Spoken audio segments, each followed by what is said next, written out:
최근에 드라마 한 편을 봤어요. 몇몇 사건들을 이렇게 에피소드로 엮은 드라마인데, 이게 보면 볼수록 마음이 좀 무거워지더라고요. 그 중심에 갈등과 분노가 그 드라마 저 기저에 깔려 있었기 때문이에요. 드라마를 보고 있으니 작가가 시청자들에게 이렇게 묻고 있는 것 같았습니다. 우리 사회의 일상화된 갈등과 분노를 당신이라면 어떻게 해소하겠습니까? 드라마는 좀 시청률도 신경 써야 하고 또 돈도 벌어야 되니까 비현실적이면서 좀 자극적인 총이라는 도구를 제시를 하면서 갈등과 분노로 가득한 당신에게 총이 한 자루 주어지면 어떻게 하시겠습니까? 이렇게 묻더라고요. 현재 우리가 살아가는 대한민국 사회에는 갈등과 분노로 가득합니다. 지역 간에, 세대 간에, 또 계층 간에, 성별 간의 갈등이 극심하죠. 방금 말씀드린 총이 꼭 아니더라도 우리 안에 가득한 분노를 터뜨릴 만한 어떤 도구가 있으면 언제든 폭발할 수 있을 만큼 갈등과 분노가 가득한 사회인 것 같아요. 드라마 속 등장인물을 치료하는 정신과 의사가 이런 얘기를 하더라고요. 사람들은 누구나 마음속에 트리거를 하나씩 가지고 있어요. 다만 마음이 건강한 사람은 그 트리거를 당기지 않을 뿐이지요. 드라마는 갈등과 분노를 폭력적인 방법으로 해결할 때 그 결과가 얼마나 파괴적인지를 잘 보여줍니다. 그리고 폭력적인 방법은 분노의 총알을 맞게 된 사람들 뿐만 아니라 분노의 트리거를 당긴 사람의 인생마저 파멸로 이끈다라고 하는 것을 잘 보여줘요. 아마 우리 시대, 우리 사회의 구성원이라면 분명 누구나 조금씩은 공감할 수 있을 거라 예상합니다. 그렇다면 하나님의 백성인 우리 그리스도인들은 어떤 방식으로 갈등과 분노의 문제를 해결해야 하는지 오늘 말씀을 통해서 우리가 한번 살펴볼 수 있기를 바랍니다. 아람의 군사령관이었던 나아만이 선지자 엘리사를 찾아와서 하나님의 방법에 순종함으로 깨끗하게 치유를 받았던 사건을 기억하실 거예요. 우리가 방금 살펴봤던 영상의 내용처럼요. 이 일을 계기로 두 나라 사이에 평화의 무드가 감도는 듯 했습니다. 그런데 안타깝게도 그 평화가 오래가지 못했어요. 이스라엘의 오랜 숙적이었던 이 아람은 또다시 이스라엘을 침략하기 위해 비밀 작전을 세웁니다. 아람 왕은 신하들을 모아놓고 이스라엘의 허를 찌를 몇몇 군사 요충지를 정해서 완벽한 기습 전략을 세워놓았어요. 열왕기상 22장 우리가 한 3주 전에 살펴봤었는데 아람이 전략의 능숙한 나라였다라고 하는 것을 우리가 살펴볼 수 있었죠. 개인 간의 싸움이나 또 소규모의 충돌이라면 전략이라고 하는 것이 크게 중요하지 않을 수 있지만 나라와 나라가 맞붙는 전쟁이라면 이야기가 다르죠. 전략이야말로 승패를 가르는 핵심 중에 핵심일 수 있어요. 고대의 전쟁은 며칠 혹은 몇 달씩 계속해서 이어지는 것이었지만 현대의 전쟁은 미사일과 같은 강력한 무기를 사용해서 한순간에 도시 전체가 초토화되기도 하잖아요. 그래서 전쟁에서 강력한 무기를 갖는 것이 그 어떤 것보다 더 확실한 것 같고 전부인 것 같지만 그 무기를 어떻게 운용하느냐, 즉 전략을 어떻게 세워서 전쟁을 하느냐는 여전히 승패를 결정짓는 중요한 요인임에 예나 지금이나 변함이 없어요. 자, 그러니 나라의 운명이 걸린 전쟁에서 상대가 전혀 예측하지 못한 전략과 정보만큼 중요한 것은 없다는 거죠. 승패를 가르는 핵심이 바로 여기에 있어요. 아람 왕은 바로 이 점을 잘 아는 노련한 군주였습니다. 누구도 알 수 없는 완벽한 계획을 세웠다라고 확신을 했고 전쟁을 하기 시작했죠. 이번에야말로 이스라엘을 반드시 쳐 부수겠다라고 하는 기대에 가득 차 있었을 거예요. 자, 그런데 뜻밖에도 아람 군대의 전략은 번번이 실패했습니다. 마치 이스라엘 군대가 아람 군대의 움직임을 훤히 꿰뚫어 보고 있기라도 한 것처럼 아람 군대가 진을 친 곳만 골라서 잘 피해 다녔기 때문이에요. 어떻게 이런 일이 가능했을까? 열왕기하 6장 9절 말씀에 그 답이 있는데요. 그러자 하나님의 사람이 이스라엘 왕에게 사람을 보내어 시리아 사람들이 거기에 진을 칠 곳이 이러이러한 지역이니 그곳으로 지나가는 것은 삼가라고 말하였다. 어디 지역에 진을 쳤는지를 엘리사를 통해 하나님의 사람을 통해 다 일러주었다라고 하죠. 하나님의 사람이 이스라엘 왕에게 아람 군대가 진을 친 장소를 다 알려주었답니다. 엘리사는 하나님의 도우심으로 아람 군대의 움직임을 정확하게 파악하여 이스라엘 왕에게 알려주었고 덕분에 이스라엘은 아람의 공격을 손바닥 보듯이 피할 수 있었습니다. 오늘 본문 10절에 기록된 경계하다라고 하는 짜하르라는 단어는 원래 뜻이 가르치다라는 뜻이에요. 그래서 엘리사가 이스라엘 왕에게 아람 군대의 진영 위치를 알려주었다, 가르쳐주었다라고 하는 의미죠. 이 정보는 하나님께서 엘리사에게 알려주신 것이지만 이것이 엘리사를 군사 전략 전문가로 하나님이 갑자기 탈바꿈시켰다 이런 뜻은 아닙니다.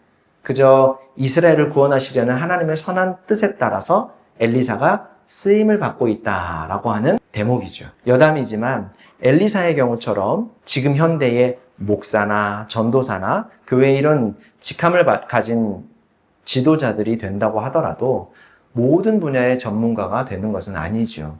성도들의 사는 모든 일에 대해서 한순간에 다 알게 되는 법은 없죠. 간혹 목사의 말을 잘 들어야 모든 일이 잘 될 거다, 잘 풀린다 이런 얘기를 하는 분들이 있는데 그렇지 않습니다. 교회의 지도자들은 성도 여러분의 신앙생활을 돕는 사람이지 그 이상도 그 이하도 아니라는 거 잘 기억하십시오. 하나님만 우리 삶의 모든 문제와 어려움을 아시고 도우시는 분이라는 거 기억하시기 바랍니다. 자, 아람 왕은 자신과 신하들만 하는 군사 전략이 번번이 실패하자 무언가 이상하다고 느끼게 되었어요. 그는 신하들을 다 불러 모아서 우리 회의 내용을 마치 다 보고 들은 것처럼 우리 정보를 이스라엘에게 넘기는 첩자가 너희 중에 분명히 있는 것 같다라면서 의심을 하게 돼요. 이 말을 들은 한 신하가 왕에게 대답합니다. 왕이시여, 그렇지 않습니다. 우리 안에 첩자가 있는 것이 아닙니다. 우리 계획이 번번이 실패하는 이유는 이스라엘에 엘리사라고 하는 선지자가 있기 때문입니다. 그는 우리가 나누는 대화는 물론이고 왕께서 비밀리에 하시는 말씀까지도 모두 다 알아내어 이스라엘 왕에게 알려주는 인물입니다. 이런 얘기를 해요. 근데 여러분 이 말을 들으면 황당하게 느낄 수 있습니다.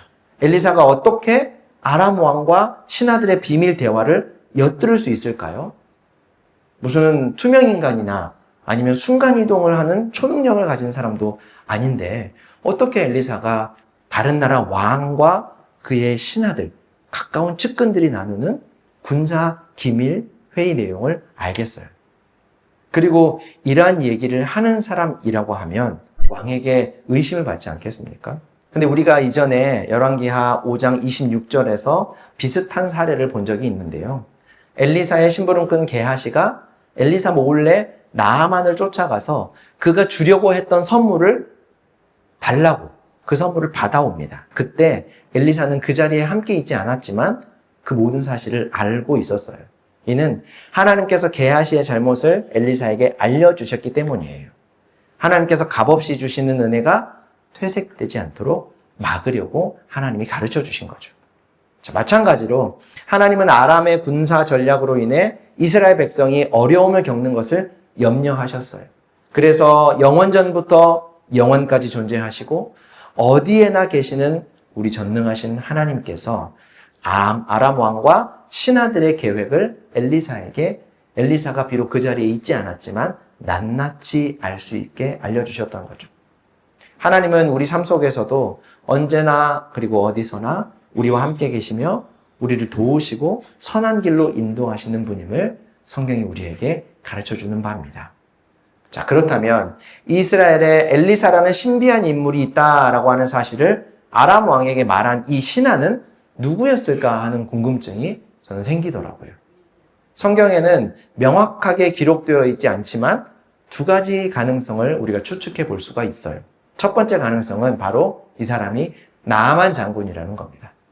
아람 왕이 첩자를 의심하며 분노하는 이 위험천만한 상황에서 누군가가 엘리사가 우리가 하는 말을 다 알고 있습니다 라고 말하는 것은 그 말을 하는 사람이 왕의 진노를 살 수 있는 행동이죠. 하지만 나아만이라면 아마 상황이 달랐을 거라 생각해요. 그는 엘리사를 통해서 피부병을 치유받았고 그 능력이 하나님의 능력임을 깨달은 사람입니다.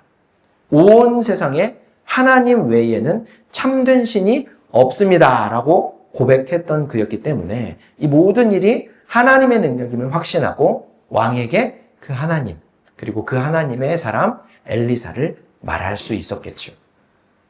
두 번째 가능성은 나아만 주변에 있었던 인물이라는 겁니다. 나아만은 이스라엘에 다녀온 뒤에 하나님을 믿게 되면서 왕의 신임을 잃었을 가능성이 있어요.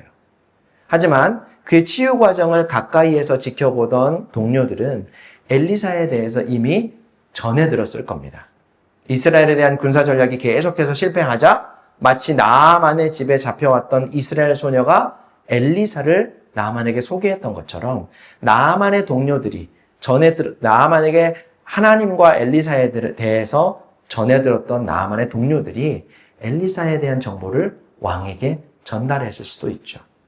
사실 이 두 가지 가능성 모두 문맥을 고려한 그냥 저의 추측일 뿐이에요. 하지만 분명한 것 하나는 아람 사람들이 여호와 하나님을 전능하신 분으로 인정하고 그 하나님이 엘리사를 통해서 이스라엘을 구원하고 계신다라고 하는 사실을 알고 있었다라는 점이죠. 나아만이 노예 소녀의 말에 귀를 기울였던 것처럼 아람 왕 역시 신하의 말을 듣고 엘리사를 찾아 나섭니다. 하지만 나아만이 엘리사에게서 희망을 찾고 그를 만났다면 아람 왕은 엘리사를 제거해서 이스라엘의 승리 요인을 없애려고 했습니다. 분명히 엘리사를 잡아 가두거나 그를 죽일 생각을 가지고 있었겠죠. 엘리사가 요단 지역에 있다라는 첩보를 접한 아람 왕은 곧바로 엘리사를 납치하기 위해서 군대를 보냅니다. 그런데 흥미로운 점은 말과 전차로 중무장한 군대를 엘리사 한 사람을 잡기 위해 보냈다라는 거예요.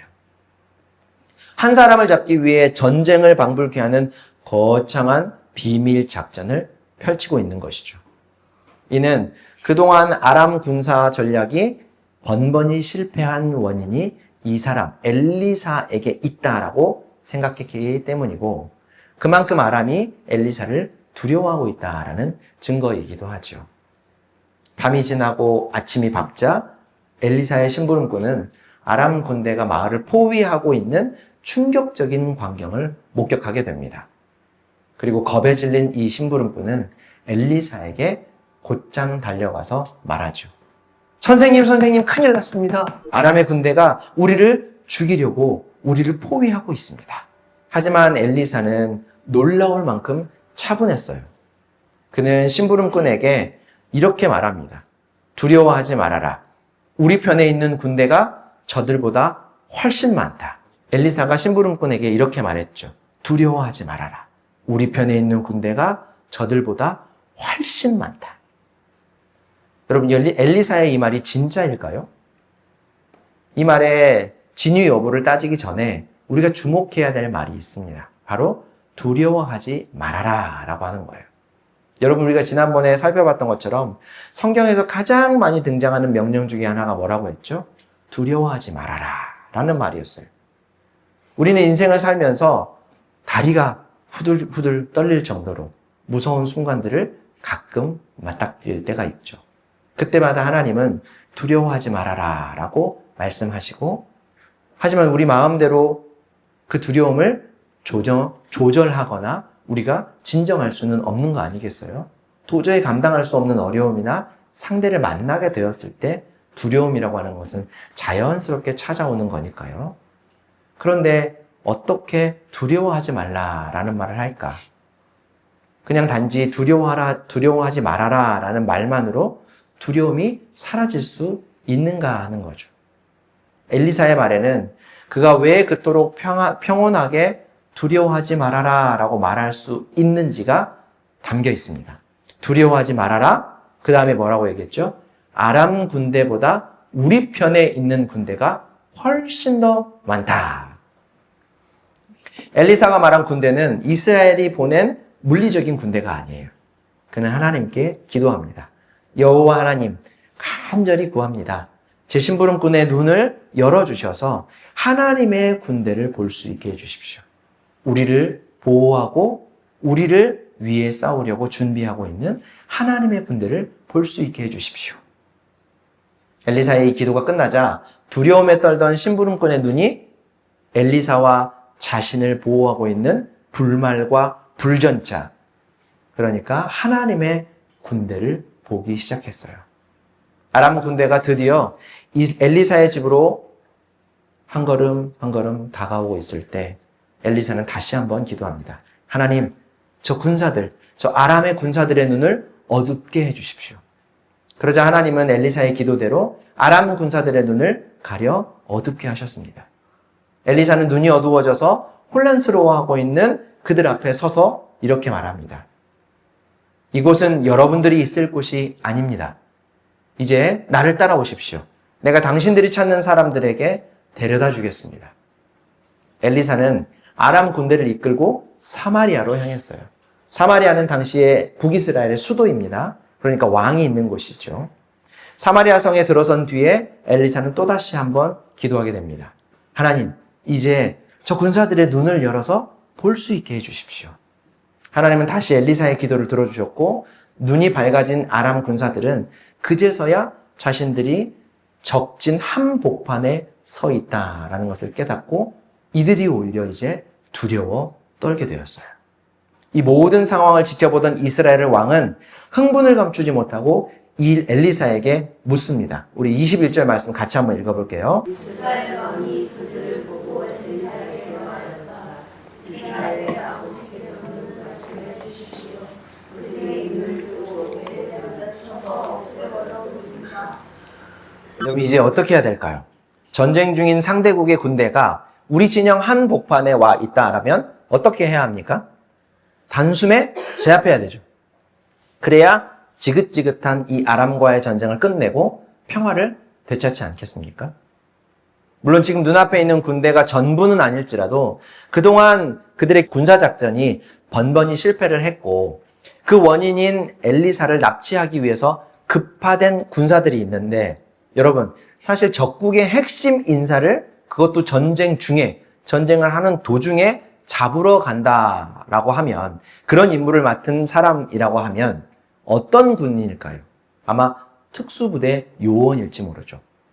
그런 요원을 중무장을 시켜서 보냈는데 그들이 소리 소문도 없이 사라져버렸다? 아마 아람은 전의를 잃게 될지 모르죠. 그래서 이스라엘의 왕의 말처럼 지금 이 순간에 할 수 있는 최선은 아람 군사들을 죽이는 것일지 몰라요. 그래서 지금이 아람과의 전쟁을 끝낼 절호의 기회라고 생각한 이스라엘의 왕은 적들을 단숨에 처치하려고 했었죠. 그런데 엘리사는 뜻밖의 말을 합니다. 22절 말씀 같이 한번 읽어볼게요. 엘리사가 말하였다. 쳐서는 안 됩니다.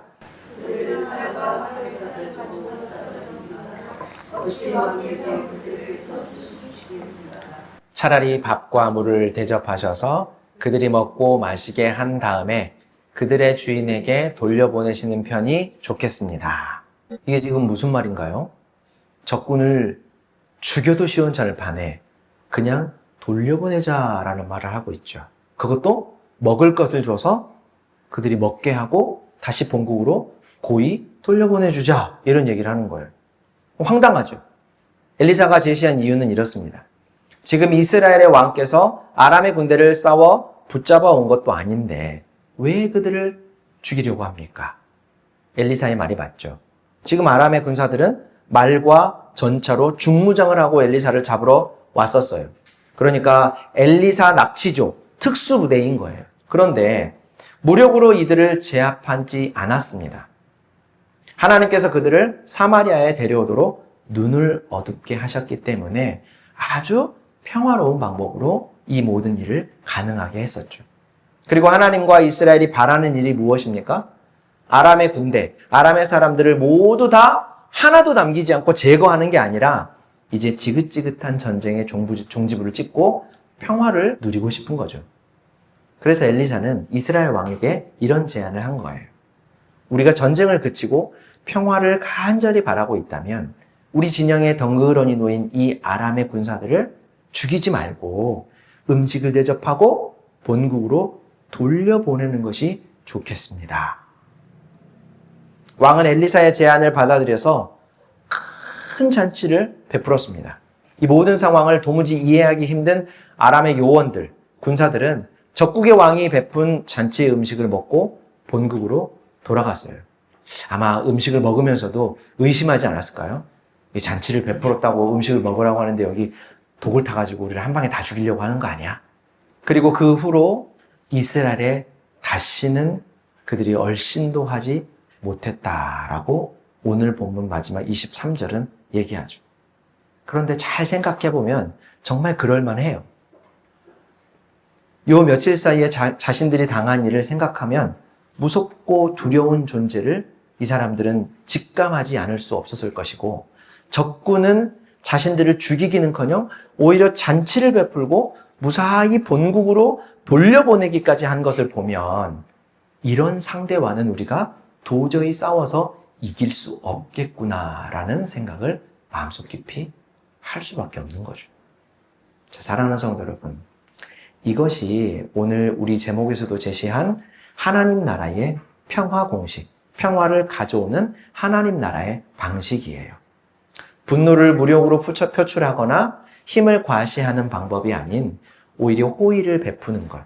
나라와 나라 간의 갈등은 전쟁이라고 하는 분노의 열매를 낳고 그 열매의 쓴맛은 수많은 사람들에게 씻을 수 없는 고통과 상처를 남기게 되잖아요.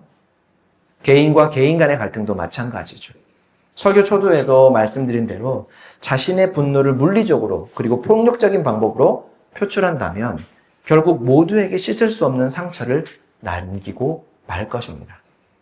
우리 예수님이 십자가에서 죽으시기 전날 밤 주님이 잡히시던 그 밤에 로마의 군사들이 몰려왔습니다. 예수님을 잡으려고 칼과 창으로 중무장한 로마의 군사들이었어요. 예수님을 잡으려고 하는 그 순간에 예수님의 제자 베드로는 손에 들고 있던 자기 허리춤에 차고 있던 칼로 예수님을 잡으려고 하는 군사의 귀를 잘라버렸습니다. 귀를 잡고 쓰러진 그 군인을 예수님은 안고 그의 귀를 예수님이 치유해 주시면서 베드로에게 이런 말씀을 하셨어요. 마태복음 26장 52절부터 55절 말씀 같이 한번 읽어볼게요. 그때 예수께서 그에게 말씀하셨다. 내 칼을 칼집에 도로 꽂아라. 칼을 쓰는 사람은 모두 칼로 망한다. 너희는 내가 나의 아버지께 당장의 12군단 이상의 천사들을 내 곁에 세워주시기를 청할 수 있다고 생각하지 않느냐? 그러나 그렇게 되면 이런 일이 반드시 일어나야 한다라고 한 성경 말씀이 어떻게 이루어지겠느냐? 그때 예수께서 무리에게 말씀하셨다. 너희는 강도에게 하듯이 칼과 몽둥이를 들고 나를 잡으러 왔느냐? 내가 날마다 성전에 앉아서 가르치고 있었건만 너희는 내게 손을 대지 않았다. 칼을 쓰는 사람은 칼로 망한다. 칼로 가져온 평화는 결국 다시 칼을 불러올 수밖에 없다라는 말씀이죠. 더욱이 예수님은 자신을 잡으러 온 군사들을 단번에 제압할 수 있을 만한 충분한 힘을 가지고 있었지만 그렇게 하지 않은 것이었죠. 그것이 바로 하나님의 방식이기 때문입니다. 결국 예수님은 그들의 손에 순순히 잡혀가셔서 십자가에서 자신의 목숨을 희생함으로 우리를 구원하셨던 겁니다. 하나님을 버리고 하나님을 거역한 죄 때문에 하나님과 원수가 되었던 우리를 하나님과 다시 화목할 수 있도록 하나님과 우리 사이에 평화를 주시기 위해 자신을 희생하신 거예요. 책임이 없는 예수님께서요. 여러분, 평화라는 것이 상대가 있어야 누릴 수 있는 것이지 상대가 없으면 평화도 없는 거예요. 자, 사랑하는 성도 여러분, 우리가 잘 아는 대로 원수조차 사랑하고 포용하라라고 하는 것이 성경의 가르침이고 우리 주님의 말씀이죠. 우리가 우리 인생의 주인, 마땅히 순종해야 할 왕의 말씀이 바로 그러하다는 겁니다. 하지만 가만히 생각해 보면 어떻게 원수를 사랑할 수 있습니까? 원수는 고사하고 때때로 한 집에 살고 있는 형제도 밉고 가족도 미울 때가 있는데 어떻게 우리가 원수를 사랑할 수 있습니까? 여러분, 매번 말씀드리지만 하나님은 우리에게 완벽을 요구하시는 게 아니에요. 모든 원수를 단 한 번도 미워하지 말고 완벽하게 사랑해내야 한다 라고 말씀하시는 게 아닙니다. 우리의 변화를 원하시는 거죠. 그리고 그 변화는 하나님과 원수였던 우리를 예수님의 십자가 사랑으로 평화하게 된 것을 우리 사이에서, 사람과 사람 사이에서, 우리 일상 속에서 미운 사람, 싫은 사람조차 이해하고 포용하고 심지어 사랑하려고 힘쓰다 보면 우리를 향한 예수님의 사랑, 우리가 받은 하나님의 사랑이 얼마나 큰 일인지를 알게 될 때 일어나는 변화이기 때문에 하나님은 우리에게 하나님의 사랑을 실제로 경험하게 하시려고 원수를 사랑하라, 힘쓰라 라고 말씀하시는 거예요. 그러니 여러분, 우리 인생에 두려운 순간이 찾아올 때 그 두려움을 이길 수 있을 만한 힘을 하나님께서 우리에게 제공하신다는 것을 믿으시기 바랍니다. 그리고 그 두려운 문제를 극복하고 다시 우리 삶의 평안을 누리게 하는 것은 바로 하나님의 말씀에 순종하고 하나님 나라의 방식을 따르는 삶이다라고 하는 것을 명심하시기를 바라요. 한 주간도 하나님 안에서 평안을 누리는 우리 모두가 되기를 주님의 이름으로 축원합니다. 사랑과 은혜가 풍성하신 하나님 우리 아버지, 오늘도 주의 은혜 알게 하시니 감사합니다. 우리 사회에 가득한 갈등과 분노, 우리 삶에 지속적으로 찾아오는 두려움의 문제들 앞에서 우리가 하나님의 뜻에 따를 수 있는 온전한 믿음을 주옵소서. 하나님 나라의 백성으로 우리를 부르신 부르심에 맞게 하나님 나라의 방식에 따라 사는 우리가 되게 하옵소서. 우리 주님께서 우리를 위해 목숨까지 내어주신 사랑으로 우리가 하나님과 평화할 수 있었음을 기억하고 우리도 이해하고 포용하며 사랑함으로 평화를 이루는 하나님 나라를 살게 하옵소서. 예수님의 이름으로 기도합니다. 아멘.